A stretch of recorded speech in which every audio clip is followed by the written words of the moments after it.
Bonjour à tous, nous avons décidé de faire des points de situation par capsule vidéo pour vous expliquer au fur et à mesure de l'évolution de la situation,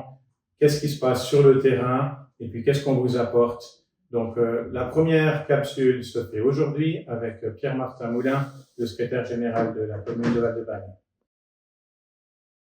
Bonjour à tous, dans cette capsule nous allons aborder 4 thématiques principales. La première portera sur la situation à ce jour au niveau géologique et dans le terrain. La deuxième,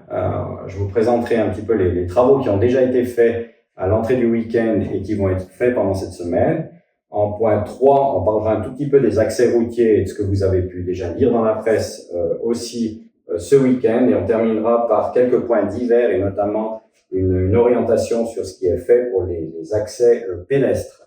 Si j'en viens à la situation de ce matin, on a été relativement épargné ce week-end où on ne doit pas déplorer de lave torrentielle qui aurait cassé les digues qui avaient été faites jusqu'ici. Mais on s'aperçoit que toujours dans la zone de décrochement ici, on a des mouvements géologiques. Je vous rappelle que nous avons 4 GPS à des strates différentes et puis que ces GPS démontrent un mouvement qui laisse penser que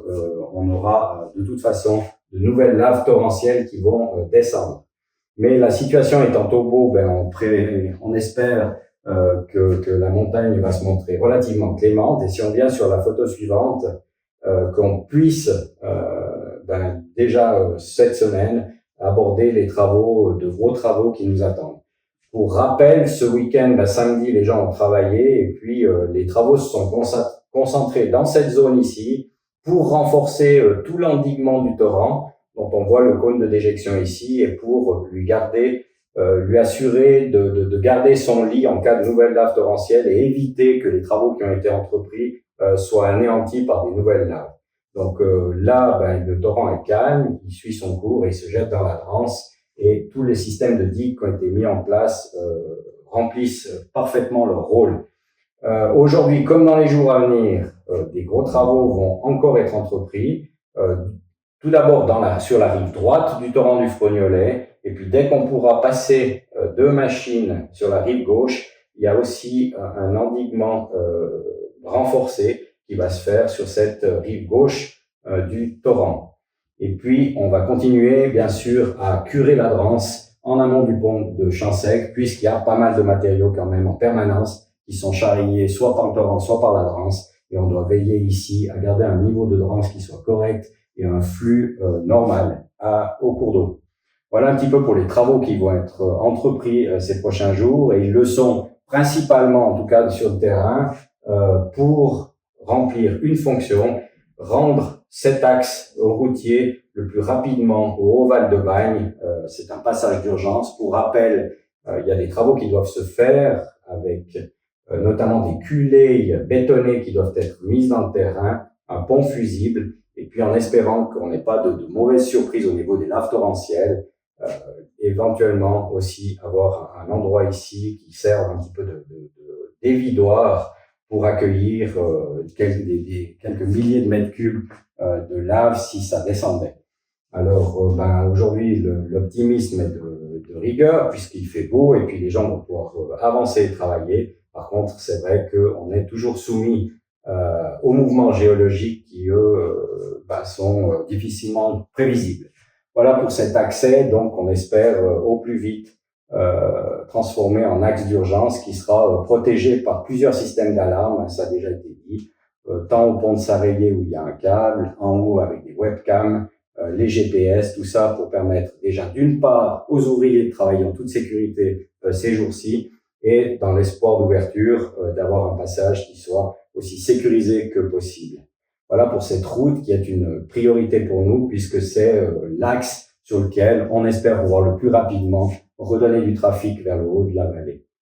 Vous l'aurez lu ou vous l'aurez entendu, il y a l'État du Valais étudie aujourd'hui la possibilité de construire une route pérenne sur la rive gauche de la Drance, donc qui partirait de Champsec, qui suivrait la lisière des bois, viendrait jusqu'ici, traverserait, reprendrait l'ancienne route. Ce sont de gros travaux, il y a des grosses études qui doivent se faire, et puis là on parle effectivement d'un projet qui verra pas le jour avant plusieurs mois.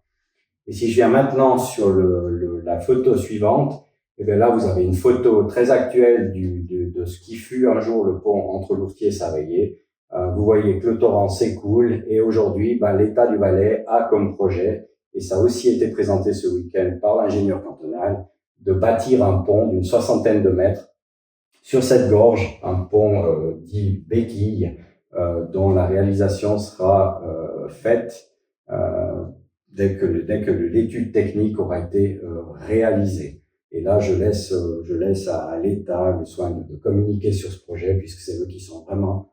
porteurs. Si je reviens peut-être sur la photo d'avant, et puis pour vous dire quelques mots sur les accès pédestres, pour dire que le chemin de la Sasse est toujours ouvert, bien sûr, vous dire qu'il est en réfection actuellement, on a mis une machine dessus, et puis on le recouvre de tout venant pour qu'il soit de la meilleure qualité possible, et puis peut-être aussi vous dire que sous les points divers, nous avons rencontré hier la population de Lourtier, avec qui nous avons beaucoup échangé, qui nous a apporté aussi beaucoup d'idées d'amélioration, de mesures qu'on pourrait mettre en place pour faciliter la vie des gens du Haut-Val de Bagne, que ça soit dans l'intensification de navettes, aussi bien entre les Épenais, le Roset, des facilitations de parking au Roset, ou alors encore les navettes qui amènent les gens depuis le fond de la Sasse jusqu'à Champsec dans les parkings ou au bus. Vous dire aussi que Pozodier, qui est aujourd'hui le seul accès routier en 4x4 ou pick-up, aussi après une dizaine de jours, on a pu évaluer la situation et puis on va revoir les horaires pour permettre une meilleure fluidité entre le trafic descendant et le trafic montant. Voilà, je crois que pour aujourd'hui, c'est ce qu'on pouvait dire. Encore une fois, je pense que l'optimisme est dans les esprits des équipes qui sont sur le terrain, en espérant cette semaine et grâce au beau temps,